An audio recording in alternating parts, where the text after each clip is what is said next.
আসসালামু আলাইকুম। চলে আসলাম আমার ছাদ বাগানে গাছগুলাতে পানি দেওয়ার জন্য। আর এই যে ফায়াজ দুষ্টু দেখেন, দুই হাতে দুইটা গাড়ি নিয়ে চলে আসছে।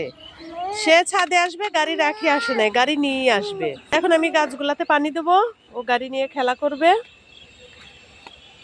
তাইলে আমাকে আর বিরক্ত করবে না। আমি সুন্দর মতো গাছগুলাতে পানি দিতে পারবো।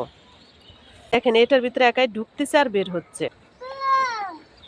এখানে বসে এখন খেলা করবে মাশাল্লাহ। তো আপনাদের সাথে আর একটা জিনিস শেয়ার করি। দেখেন এই যে আমার আগে একটা মরিচ গাছ লাগানো হয়েছিল, সেই গাছটায় মাশাল্লাহ দেখেন কত মরিচ এসে গেছে আলহামদুলিল্লাহ। ছাদ বাগানে আলহামদুলিল্লাহ যা লাগাই আলহামদুলিল্লাহ সবই হয়। এই যে টমেটো গুলা বড় হয়ে যাচ্ছে। আর এই যে দুষ্টু দৌড়াচ্ছে ভাইয়া ভাইয়া বলে। এই যে দুষ্টু গাড়ি হাত থেকে ফেলাচ্ছেই না, গাড়ি দিয়ে খেলা করছে, এভাবে গাড়ি চালাচ্ছে। ভালো থাকেন সবাই। আমি এখন গাছগুলাতে পানি দেই। আল্লাহ হাফেজ।